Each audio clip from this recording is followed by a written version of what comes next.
Hey, everybody. Welcome to Pink Shade, you guys. It's Monday. It is, in fact, Mugshot Monday.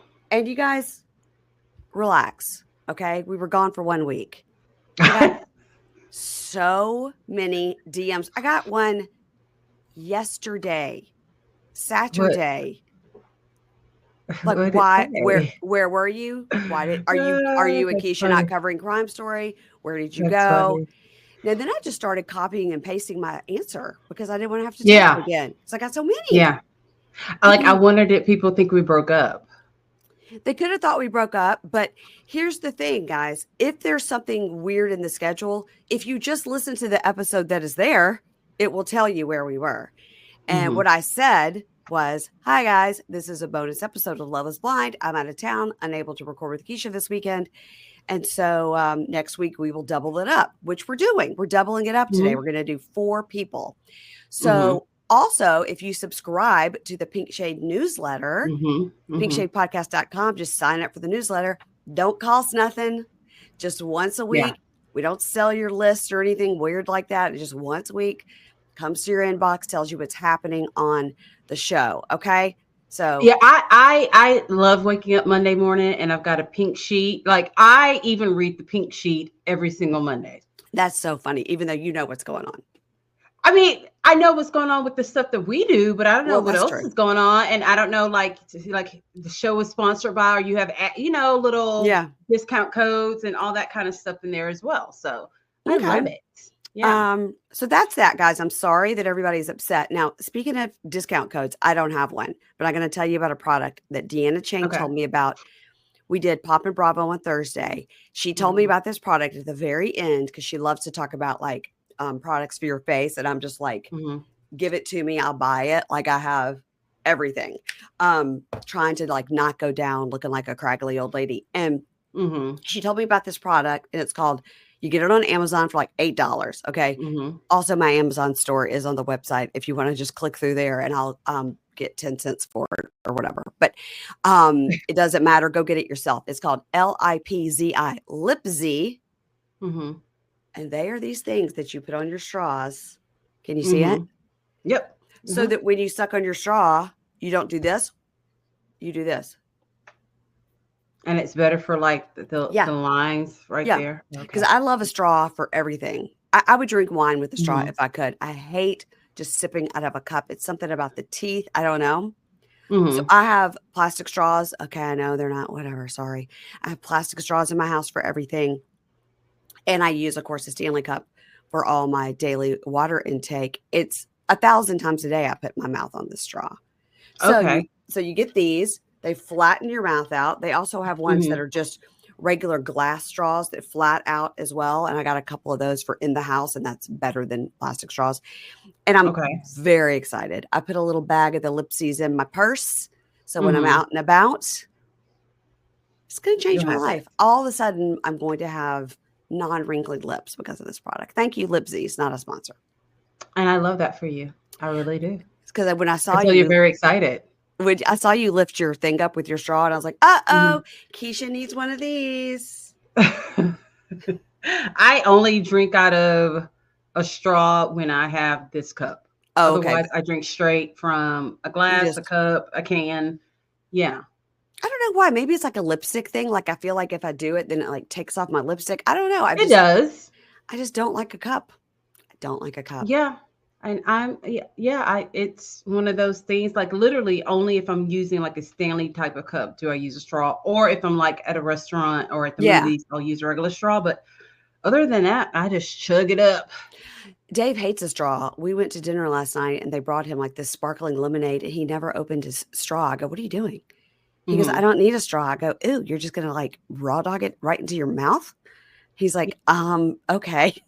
That's how people drink. What James says too. Yeah, James is like, straws are for girls. I'm like, you're so stupid. I'm like, okay. Yeah.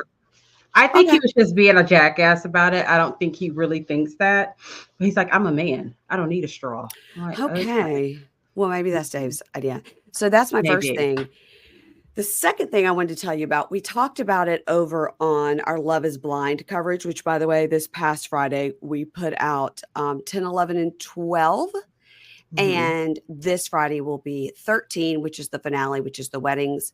We've already got that scheduled to record. And then after that, March 9th is the actual reunion, and our episode will be out on the 10th. So if you're following for Love is Blind coverage, that's the story. But, so we have to record like that night. No, when does it drop? It starts at like 8 o'clock my time.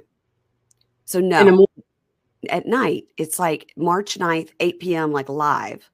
It may even be, actually, I take that back. I think it's March 9th, 9 p.m. Eastern time live. So no, we will not be recording that night. We will record the next morning. Yeah. Got you. Okay. No, I'm not going to stay up to, because usually the reunions aren't as good anyway. They're usually, the ones that I've seen have been nothing burgers and filled with other people from other seasons that I know absolutely nothing about. Yeah, totally. So now what we're going to talk about here, we've already talked about on Love is Blind, but not everybody's listening to that. Okay, this is so exciting for us.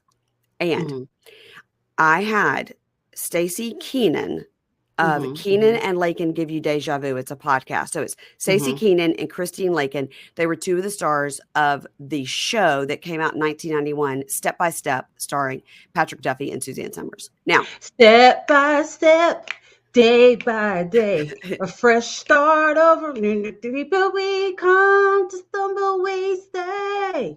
We'll make it better the second time around. Wow. That was TGIF. Wow. And here's the thing. I had a girl crush on Stacey before that show even came on. She was in this movie called Lisa.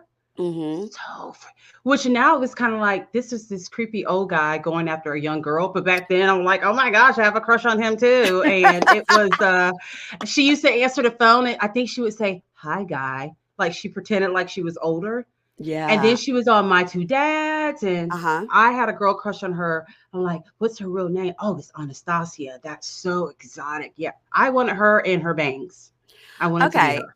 Yeah, her real name is Anastasia Love. So the account that she DM'd me from was like Love something, but it looked like a burner account. It's a no profile, like 0 post, 2 followers.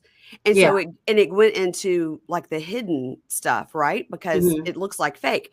So I found it and I went into delete, like what you do in the hidden stuff, because usually it's just like porn. I don't get those. Oh, I do. Oh. The hidden stuff is always something or it's like, hello, podcaster. I am manager of podcasts. Yeah, I get those. Make you lots of money on your podcast. I do podcasts. I'm like, how many times are you going to say podcast? So I delete all of that. But this one, because the first line was like, hey, Mary Payne, I just opened it and it was legit. It was this girl, Stacey Keenan. So as I read the other girl, who was she? Was she the tomboy sister? What was her name? Allie? Or you'll have to look. It's Christine Lakin is her name.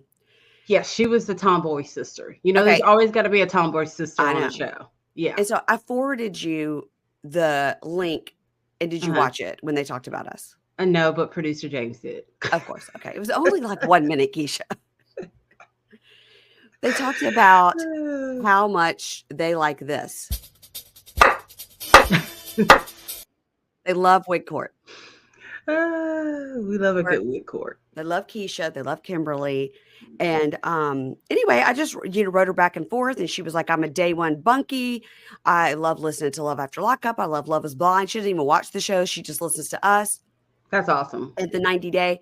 It was great. So I told you, and you freaked out. And then I told I did. And she freaked out. Yeah. So then I went and looked. I was like, of course I remember this show because I remember thinking Patrick Duffy was so hot. And so I went and looked, and the reason it's not so top of mind to me as it is to you and Ingrid is because it came out in 1991. Okay, I graduated college in 1991, and you would have been still like in middle school, right? Yes. Yeah. So I think that's why I know of it, but I don't know as much as you guys do because you're younger. Yeah. Oh, the ancient one over here. That's right. That's right. And remember, I was telling you I had a big crush on the older brother who, like, in real life got charged with domestic violence. And I told you, it's like, I will always pick that guy from a show. I will always have a crush on the guy who in real life will have like a domestic violence charge against him. That's just how I do. That's just what I like. I have a bad picker when it comes to TV guys. I have a bad picker just in general. But listen, we want to shout out their podcast. It is Keenan and Lakin Give You Deja Vu, and they go over episodes of Step by Step, and then they sort of talk to some of like the B-list players that came and went on the show. And the episode that they talked about us on, they had Patrika Darbo, who played like the aunt. And she was funny. When I pulled her name up, I was like, oh, I recognize her. She's been on tons of those sitcoms. Yeah. She was funny too. So that was funny. So anyway, the show is produced by Stephen Ray Morris. Stephen, of My Favorite Murder, which was the fangirl moment I had because, as everybody knows, I'm a day one murderino, obsessed with Karen Kilgariff, want to interview her. She's my number one person on my want to interview list. So, oh, wow. Okay. Maybe I'm one step closer now that I have an email friendship with Stephen. So you got a pinky toe in the door right there. So that is barely. You're on your way. You're on your way. Yeah. So that's it, guys. I just wanted to say that luckily for Stacy, there will be a wig court on this episode. And it will be a repeat offender. It's a wig court. Yeah. I'm sure anyone listening knows exactly who we're talking about because this person they have wig blindness. It's what it is. And I don't understand it. I don't understand it either. Lots of people also asked us to do a wig court about Danielle from The Traitors. That's not, oh God, her braids were so bad. And then I just saw a recent picture of her, and she has those same braids again. Like, bitch, did you not see how bad they looked on TV? Like, I don't know who your braider is, but you need to fire that braider immediately. It's bad. See, I just saw a clip of her from Big Brother, which I don't watch, and it was trying to explain the background between Danielle and Brittany. And she had like regular braids, and it looked great. It looked great. Well, the ones on The Traitors is bad. Like, but it reminds me a lot of Lisa from Love After Lockup in that it was like 1 inch of hair braided, and then the rest was like just hair. And you can do that if you have it done correctly. But hers was like really good. Like every other one was a full braid, and then every other one was like just an inch of braid. Yeah, it was bad. Yeah. And lots of people are like, well, I don't want to speak on this, a black woman's hair and her braiding. And I was like, well, I've got a black woman I can ask about it. It was bad. Like, I was horrified. Like, I didn't get it. Like, I just did not. I understand either. I mean, I understand her getting her hair put in braids to go on there because you don't know what kind of competitions it's going to be. Are you going to be in the water? Are you going to be doing this? Or are you going to be doing that? And also, you're gone. Sense. Yeah, and you're gone for like a month. And you're gone. Yeah, easy. Yeah. So that made perfect sense. But oh my God, I don't know if like her 4-year-old niece did her hair for her that day, and she's like, "I'll give you a shout out," but it looked really. I cringed every time I saw her hair. It was bad. All right. So what's the verdict on Danielle from The Traitors? I have stopped watching. Her offense? Yeah. What's her offense? A class F misdemeanor, community service. And you have to go see a braiding expert immediately for the next 12 months. Okay. Okay. Yeah. All right. I'll be interested to see when they have their reunion if her hair still looks like that. I have a feeling it's gonna. I saw a picture of her the other day. They're all somewhere. Yeah. And she had the braids back. I saw that picture too. It was like they were all having dinner, and I looked at the picture and I go, "Why is Robin Dixon there? That's weird." Completely forgot she was on the show. Yeah, because she wasn't on there long enough. Yeah. I was like, Robin was not she was not good at predicting who a traitor was at all. I was like, girl, just be quiet. She was so wrong yet so loud about it. I was like, just. Oh, all the Be Bravo people quiet. do that. They're all wrong and loud about it. You know what I mean? Yeah, yeah, yeah. But Phaedra and Sheree played a good game. They Yeah, they they did. they Well, did the damn thing. yeah, Yes. I agree. Yeah, Sheree's always my queen. Okay, let's get talking about what we're here to talk about, and that is Love Criminals. After Lockup, a crime story, criminals of a different kind. And Mm-hmm. we're going to talk about all four people. Everybody Mm-hmm. relax. Here we are. Okay. Mm-hmm. So this is season 5, episode 61 and 62, because can't stop, won't stop with the numbering of season 5 that's been going on for 2 years. All right. That's right. That's right. So what's interesting is as we're going through these particular people, more than one person says, yeah, I've been out of jail like 10 months, but they got out in like 2022. So they shot this shit so long A while ago back. Yeah. and they Mm-hmm. just cobbled it together. Yeah. Yeah. I noticed that too. I was It's like, why did interesting. they release it like when they shot it? It's interesting because I'm wondering, like, okay, when we first meet, let's just say Louie and Melissa, when we first meet them, we're going to kind of shoot this B-roll of Louie. And then, okay, guess what? We're going to meet this other person. We're going to shoot this B-roll of this person. For Mm-hmm. like Lisa, it's sort of like when they circled back with her when she was getting baptized. It's sort of like at Right. that time, they shot all this B-roll of her. And then they were like, and then eventually we'll use it for a series when we I have guess enough so. people. I don't know. I mean, we're watching it and it's compelling for sure. Yeah. We don't understand the thinking of Matt Sharp completely. Sometimes No, he's completely brilliant and sometimes he just throws a shit like this, or he gives us the 15th season of season 5. We just never know. He just likes to fuck with us. That's what I think. the 15th season of season 5. Season 5. Nailed Yeah. it. Yeah.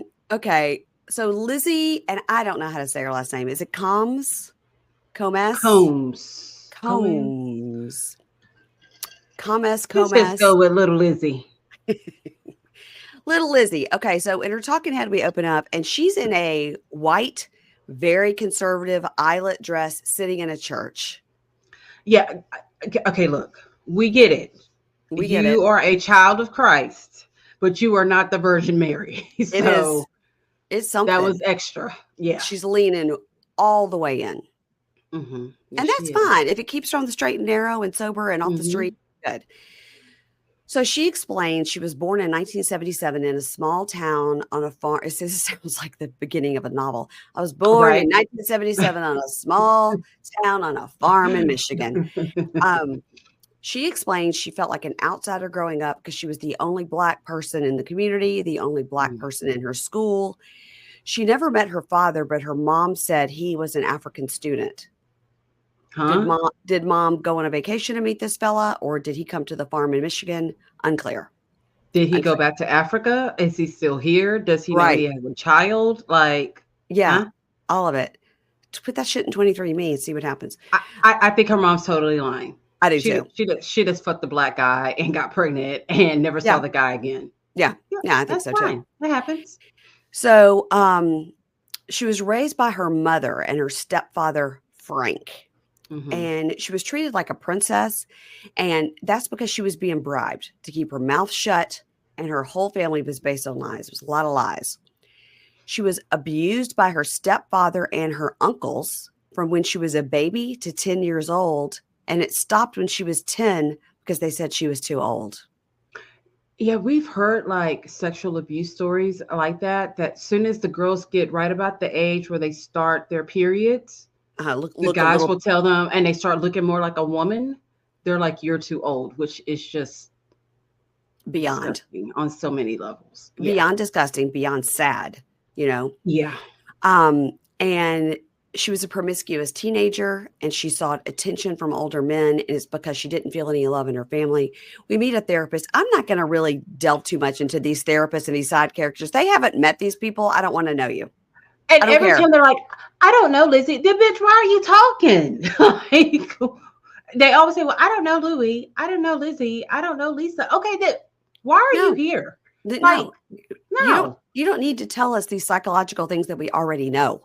Okay? We got it. Yeah. We got it. We know 10 people like this. We don't need you to explain it to us. Yep. So the therapist says people who are sexually traumatized as a child will either wall off or they become very promiscuous because they're trying to cope with what happened to them by pretending they don't care. Okay. Right. At 17, she left her home when she graduated high school. She had no money. So she went to a strip club, even though she didn't have any moves. But she won amateur night. She won $1,000, which was a lot of money. I mean, it is a lot of money. And you guys remember, she's got like huge. Bazongas. Yeah, they are big. And I always find it so interesting when someone says, I left home with no money. I'm not going anywhere if I don't have any money. Like, I'm not doing it. Like, well, that's the thing. Did she literally catch a bus? Did she walk? Yeah. I always wonder, like, well, how did you get there? How did you feed yourself? You said you had no money. Does that mean you only had like $400 and that was it? You had $100? Like, what do you mean you're leaving with no money? And also, did you like have a car that your parents bought for you? Did you say, I graduated from high school, I threw the hat, and then I got in my car and I left? Like, it just sounds so, huh? It does. Like, no explanation behind it. And our nosy ass is like, no, we need details. We need details. Yeah. So she goes with her friend Tiffany, who knew her from back in that day, back to the strip club. And literally, like, they're filming them next to the stage with a bow, chicka, wow, wow. They like, are. Yeah. Shoes are flying by. And the two of them, I was like, they could have talked outside the club. Like, we got it. You know? Look, I don't know if you've noticed, but they are all about the reenactment on this show. I mean, I got arrested. They threw me on the ground. They did my hands like this. Like, we don't know what it means for someone to be arrested. And they're like, do. It's like, they are really getting their money's worth, with this storytelling right here. Like, okay, we got it. Totally. Okay. Oh, that's funny, Keisha. Okay. So she's talking to Tiffany at the club. And now when she's talking to Tiffany, did you notice she has all these chest piercings? So right here, she has crosses in her chest. Okay. And then she has like some other ones that are just like a couple of little diamonds here. But I mean, I understand that that's a thing. They just pull the skin up and they do like a flat back behind it. And you have your, I mean, that's a choice. We got it. You wear giant cross earrings. You've got chest piercings with cross. I mean, the Lord says, come as you are. But the Lord did not say you needed piercings all over your body with crosses on it. But now they do it on the butt cheeks. Excuse me? Mm-hmm. Well, I did see, who was it that just got their butt pierced? Cardi B. Cardi B, yeah. Uh-huh. And I was like, to me, that's just inviting somebody in that direction. I don't need anybody coming in that way. And I was thinking, like, who all is going to see your ass? Like, yeah, she got it done like right above the butt crack, right? Yeah. And I'm just like, why? But then it's Cardi B. So, like, we will all forever see it on every video, on every red carpet. She's going to find a way for us to see those piercings. And by the way, you could just put a little, like a little piece of glitter or like a little piece of sparkle there, and it would look like a butt piercing. And then you could take it off. And no one would know. Yeah, you don't have to like get your butt pierced. Listen, it's a different world out there, Keisha. It's a different world out there. Yeah. So what will they think of next? So she says she made $500 to $1,000 a night. She could not strip sober, so she had to drink. And then this is when she's still 17. A lot happened in this first year. Yeah. She had to drink, and then it was crack, and then it was cocaine. I was like, whoa, that escalated quickly. Very quickly. And then she spent so much on drugs that she became a prostitute. Still 17. Years, she saw a lot and did a lot in year 17. Dang. So she realized as a prostitute, she would make more money. So if she was dancing, she would get $10 for 5 minutes versus if she was prostituting herself for 5 minutes, she would get $1,000. Now, how are you such a high level prostitute now that you get $1,000 for 5 minutes? That seems like a I think that's an exaggeration. Yeah, because if I were a man and it only lasted 5 minutes, I'm not giving you $1,000. That sounds like a $40 backseat car hand job situation. Yeah, but I also have heard that if you are a stripper and you're not also prostituting, you're not going to make any money.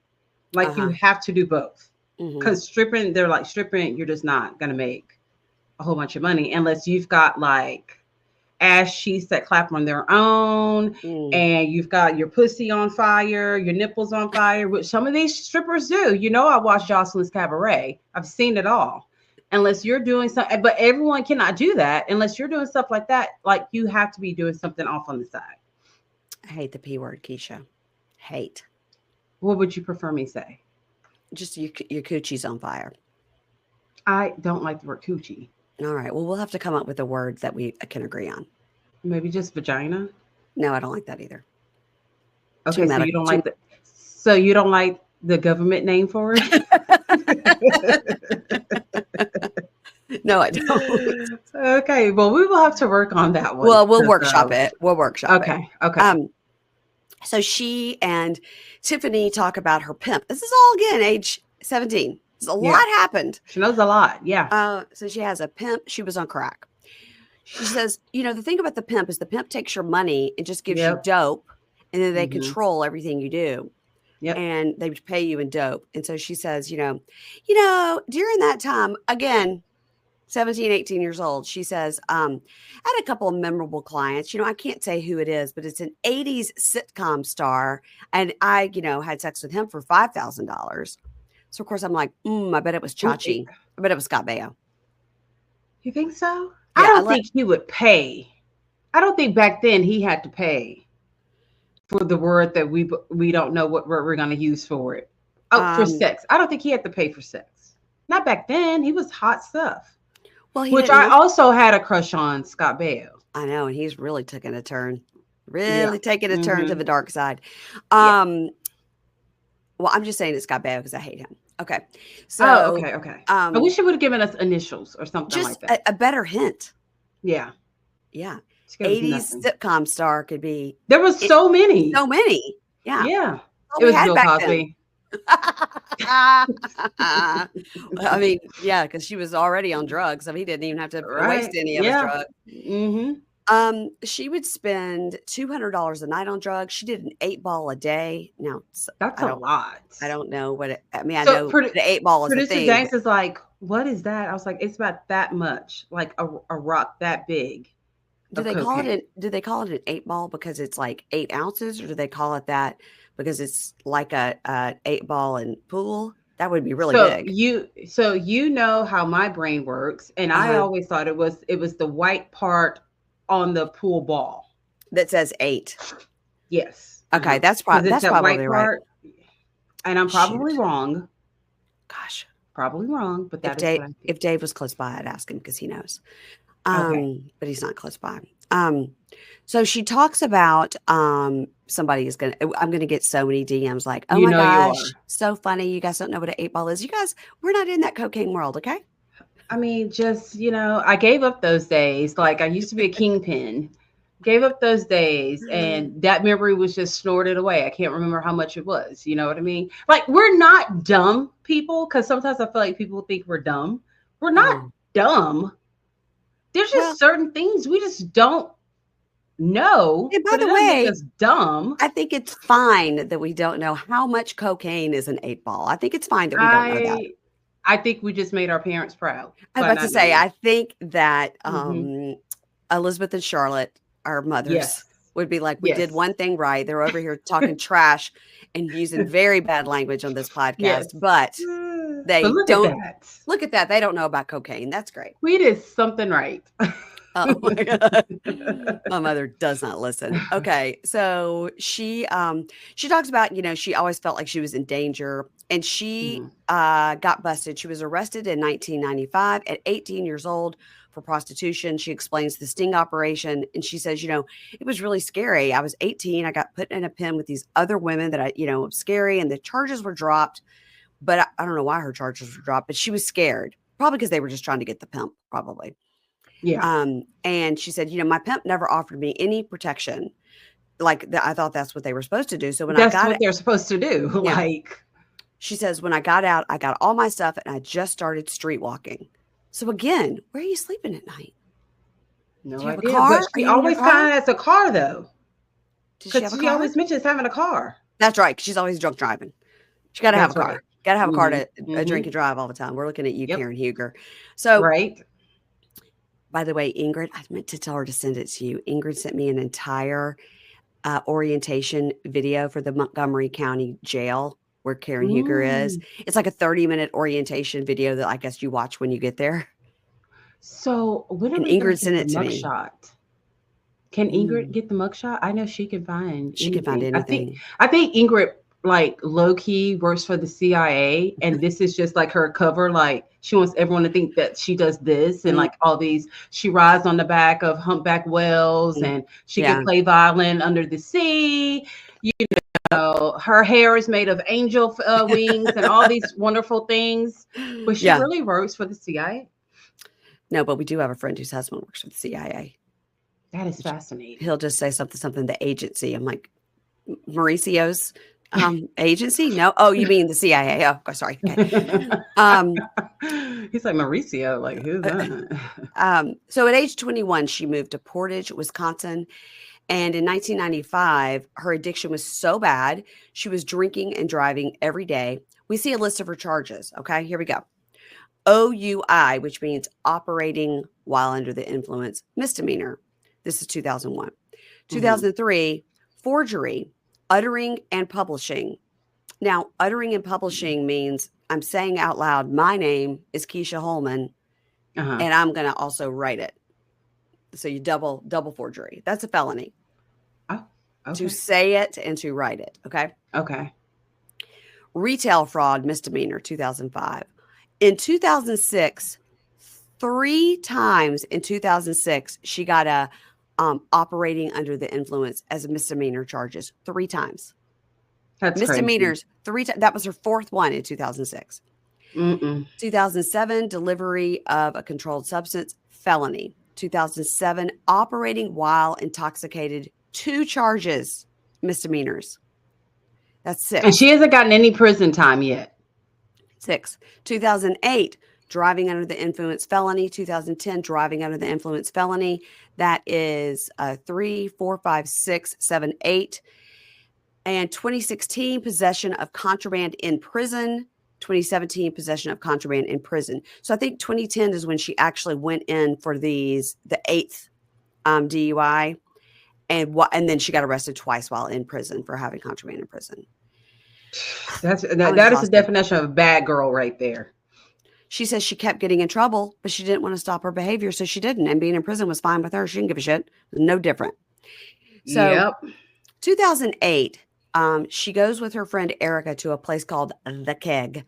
And she's out there with Erica. She says, my friend Erica knew me as an alcoholic, and I was always like crazy and flashing my boobs. And I believe it. She got her 7th DUI there in 2008 at this place in Wisconsin. And the talking head, Erica's like, oh my God, that girl, she could drink for days. And when she would drink, she would get extra friendly. I bet. So, but we don't know at this point if she's still doing prostitution. Is she still stripping? I'm assuming that she is. Otherwise, how is she surviving?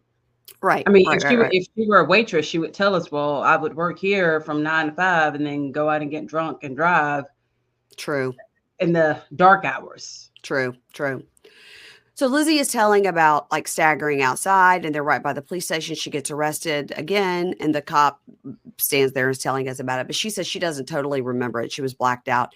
And she says, my story went viral before viral was a thing. And now the cop is telling about her lifting her leg up with no underwear. And he says, what are you doing? And she goes, oh, I know you're going to make me walk. And so I'm just stretching. Yeah. Because before I go walking, I always need to lift my leg up with no panties on. That is just that's how you get ready for a marathon. So funny. I'm just stretching. I mean, even drunk, she had jokes. Yeah. So in the cop car, she's offering money. She's offering sexual favors because she knows with this arrest, like she's actually going to go to prison. Yeah. She says that the cop let her out of the handcuffs, went to the bathroom. And when he came out of the bathroom, she was giving lap dances to the other cops. I believe that too. It's so funny. So her charges when she went to jail were operating while intoxicated, robbery of a public official, and the story made national news. Okay. Wow. Wow. So after she got arrested, she went to California to party like a rock star before having to go to jail in Wisconsin. And there is where she tried black tar heroin. The screen says, the bottom of the screen says, the impurities in black tar heroin make it more dangerous than typical heroin. All right. That's scary. So she thought she could drive, but she, as per usual, as always, yeah. She ran her car into a bus stop, hit a fire hydrant, water went everywhere. She thought she was in the ocean, and then she ran over a guy's foot. Holy shit. That is not funny, but it's like, of all this, the only time that she ever hurt a person, thankfully, was when she ran over a guy's foot. I imagine she hit the bus stop, hit the fire hydrant, it starts exploding, and she's like trying to reverse, and a guy's trying to get out of the way, and she runs over his foot. This woman is a menace. It's a menace on the road. Yeah, she really is. So she landed. And she gives zero fucks about the arrest about it. Just keeps zero. Keeps doing it. So she landed in California State Prison. So that's how she ended up in California, because it was her 8th DUI. And so they're like, we don't even give a shit about that stuff in Wisconsin. We're going to go ahead and lock you up where you stand, because we don't want you to get back to Wisconsin. You're going to hit 6 people on the way. Do it again. Yep. Yeah. So she got a 10-year prison sentence there. Okay. Now we see her 2017 prison video for Meet an Inmate. This is how we met her. This is how we met her. Her pictures are wild. It's like they sat around and cut out snowflakes like you would do with those safety scissors when you're 8, hang them from the wall. She's like standing next to the toilet. Because that's attractive. With knee socks and her shorts pulled up like, look at me, I'm just a little girl. And clearly it works. It worked. And she says in prison, she found a lot of pen pals and sugar daddies. One of them, of course, was Scott, R.I.P. Yes, R.I.P. And she was supporting her heroin habit with these guys. She spent in those 10 years $800,000 on heroin. So it's $80K a year if she did the 10 years on heroin in prison. That is insane. Can you imagine if she just would have banked that money? All that money. Yeah. She was getting from those sugar daddies? Yep. But and by the way, what are these guys getting out of it? Because not all of them think that she's going to come home to them. Some of them are just having a girl talk dirty to them.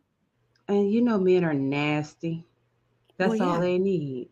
And then you've got someone making them feel like they are the most important guy on planet Earth. You know how gullible and dumb men are. Especially when it comes to like something sexual. Yeah. So yeah. That's how I do with producer James. It's how I got this house. That's how I got my car. That's how I get my Louis. Okay. Maybe I should work on that for my beach house stream. You do. I told you last time. Just don't put out for a little while. When you know there's something big that you want, don't put out for a little while. I never put out. Well, that's even better. So when you do put out, you're like, what about that beach house? He's going to give it to you because he just like hit the lotto. You're the most beautiful woman on the planet. I want to give you everything. Thank you. Thank you. Thank you. That's how you get what you want, Mary Payne. All right. When are you trying to get that beach house? This year. Girl, you got to stay activated. So you give him some, then you make him wait it out. So every day he's like, is she going to do it? Is she going to do it? Then boom, you're going to get your house and get it fully furnished. I'm telling you. Oh, you're so funny. It's probably going to be next year. Okay. So, all right. So I'm like stunned by this amount of money. And again, the numbers could be fudged. Okay. That's true. But I kind of believe her a little bit. Yeah. Cause why did she pick Scott of all the people? I mean, he was so unattractive to look at, but I guess she felt like he had the most money, even though, I mean, he was like a truck driver, but truck drivers make a lot of money. They do make the money. I don't know, but I just will never forget. I was just about to say, I'll never forget when they met and she like jumped on him and his tooth fell out. And that was it. And he was like, that was it. No tooth. Yeah. We need a tooth court is what we need on here. Look, no, you would need an entire podcast just for the teeth that we see on LALU. Okay. Okay, I'm gonna write a little note. Tooth court question mark. Let's workshop it. Let's workshop it. Yeah. Okay. All right. So she didn't want to quit drugs. She wasn't interested in quitting drugs, but then she prayed and God helped her. So we see her talking in her church about her journey with her pierced chest. And she says, look where I am, prostitute to Sunday school teacher. Amen. Everybody claps. Yeah, that is something. Yes, it is. And the talking head, she says, in her talking head in front of the pulpit, she says, Lizzie is a whole new person from the pole to the pulpit. Does that mean she's trying to become a preacher? Do you fully 100% believe that this is the lifestyle that she really has now? Well, I know that since we've seen her on TV, she had to go back to prison for a probation violation and had like, because remember she would post a picture like in her pool with her ankle monitor on, like with her leg outside of the pool. Yes. Yeah. The end card says, Louie. Nope, that's the next person. End card says, Lizzie has been sober for 2.5 years. She is off probation. So she also got a college degree. Okay, good. So she's been out. She is indeed a Sunday school teacher. Good. I just don't know if I'm going to drop my kid off in the classroom with the ex-prostitute. I'm like, can we do it to the cookie making mom? Can my kid go to...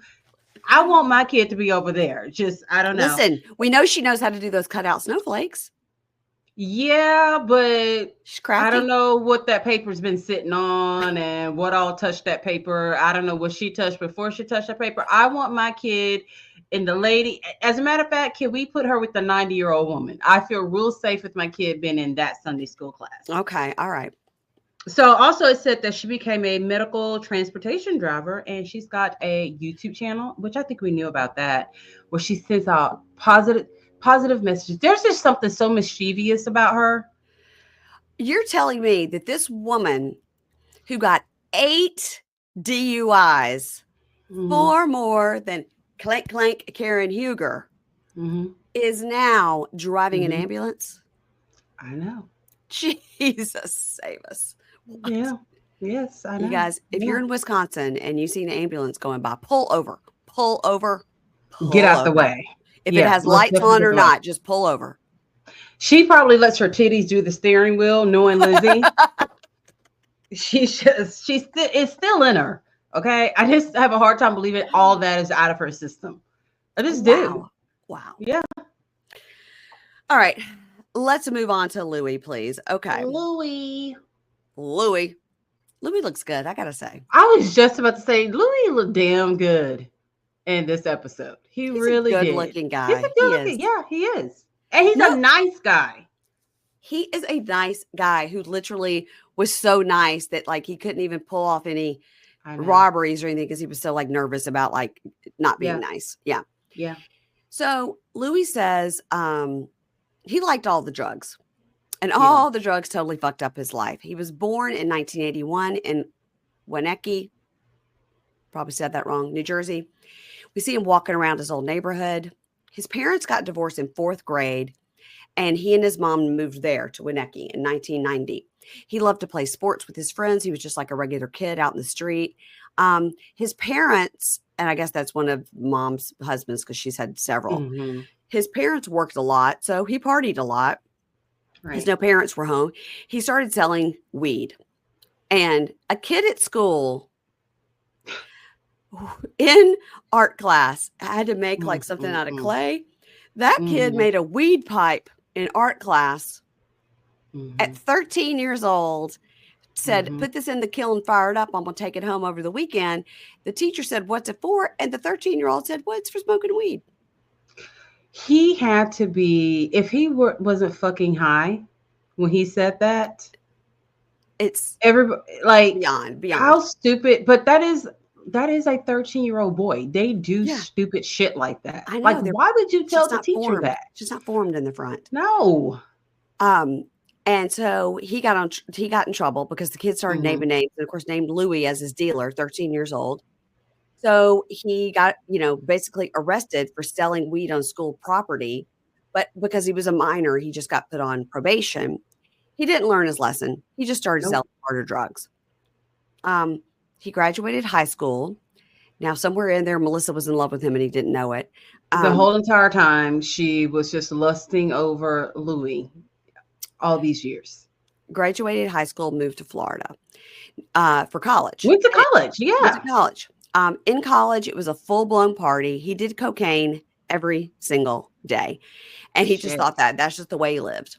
And then he started shooting heroin, and he was very physically addicted. And then, of course, he started getting sick, as you do when you go off these drugs. So he started stealing to have the money.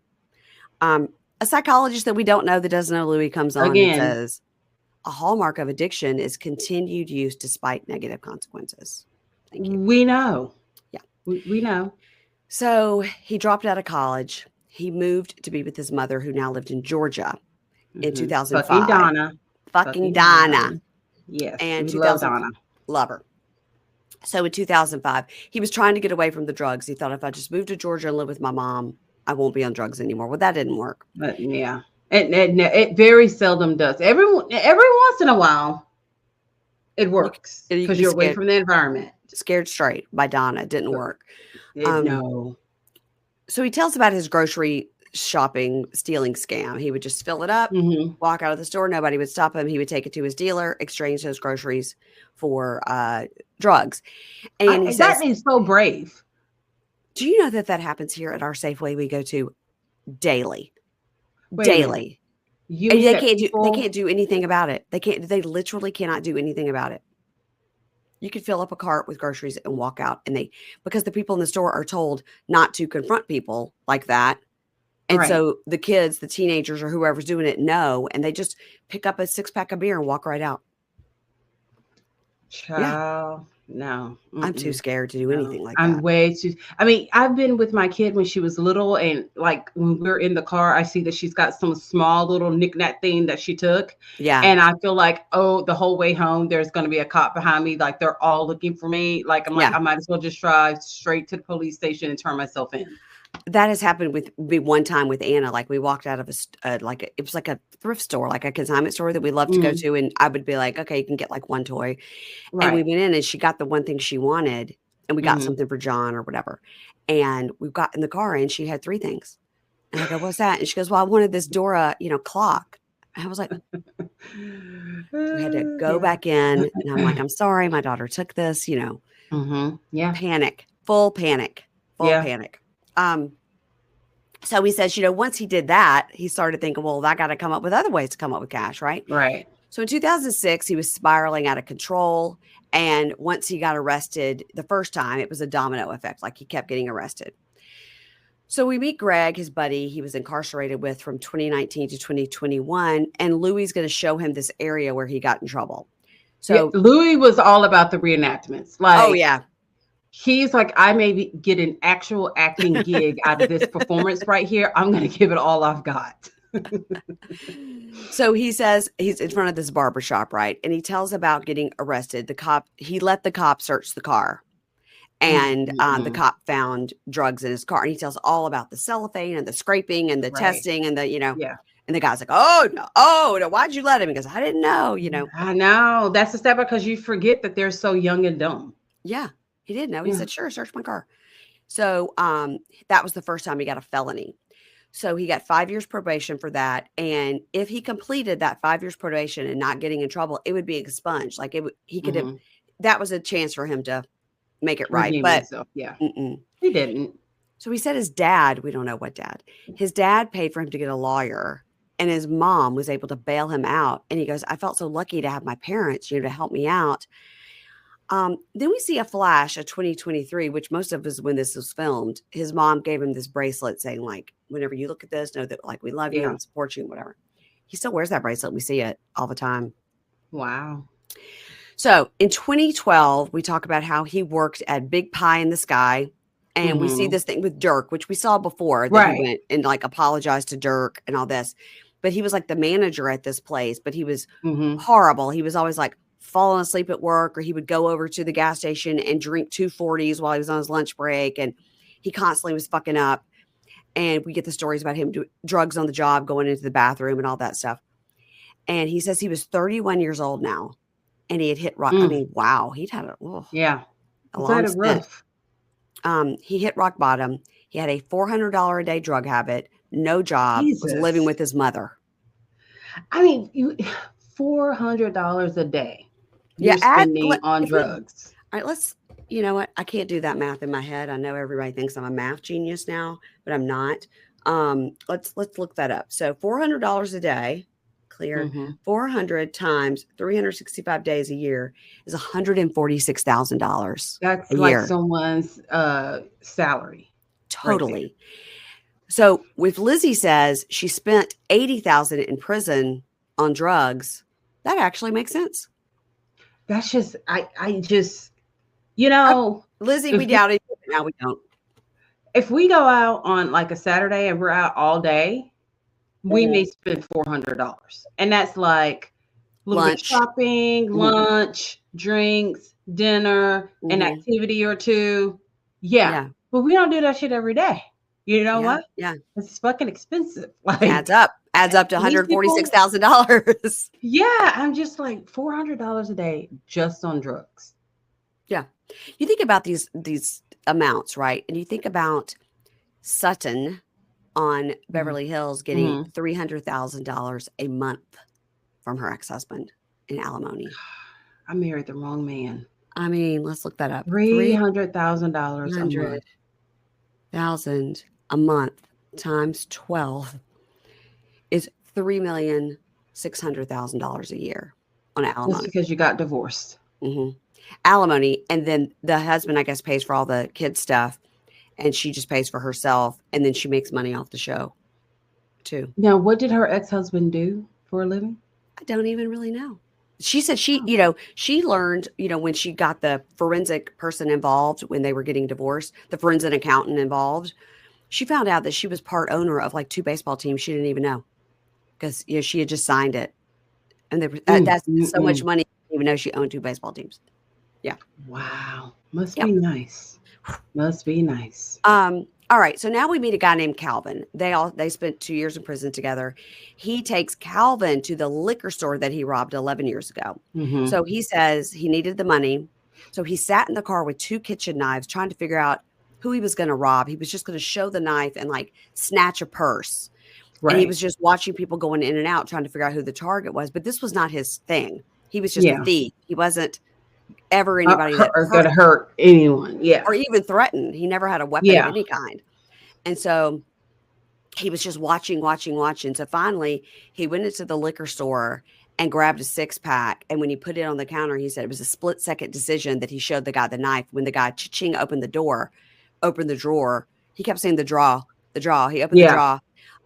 He reached in to grab the cash and showed the knife. Now, the dude flipped the knife out of his hand, fell on the floor, and the dude got the knife. Yeah. And so basically tried to kill Louie. Tried to kill him. He runs out to his car, jumps in the car. The guy is stabbing the window and like bending the metal. How scary. Damn. I mean, whereas Louie is not a killer, clearly that clerk was. This wasn't his first time doing this, I don't think.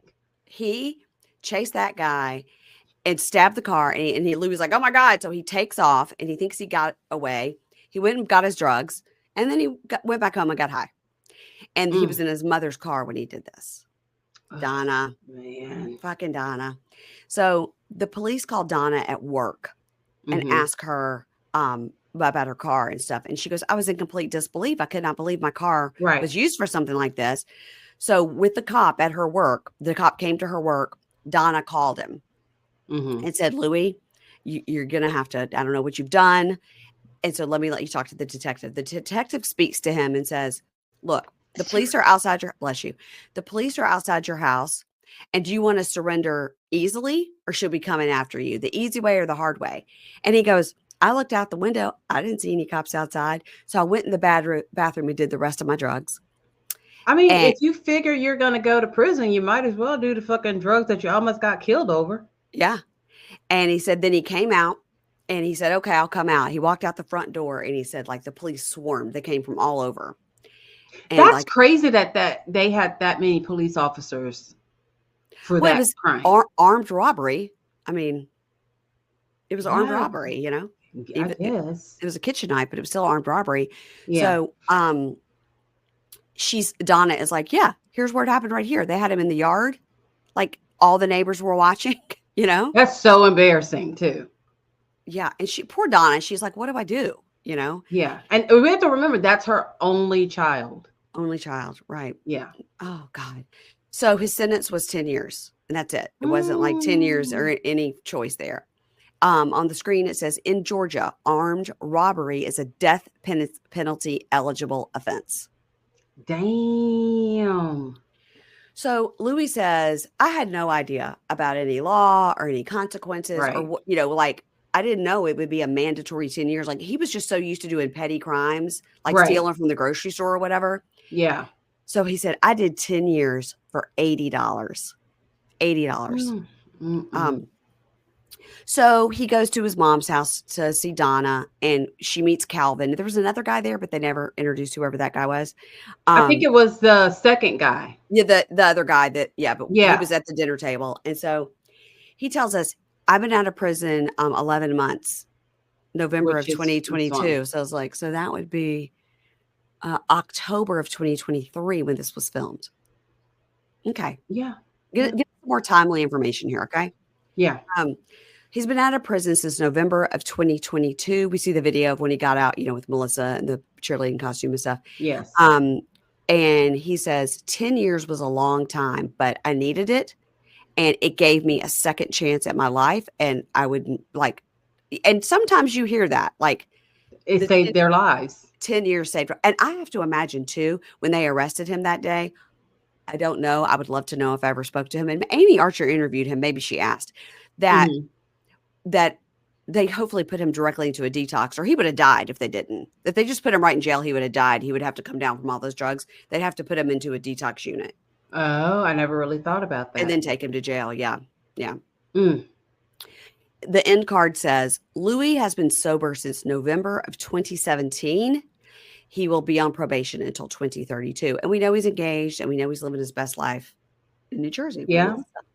He's working at a pizza spot. He's a personal trainer because they all get out of prison and think they could be a personal trainer. But he also got his real estate license.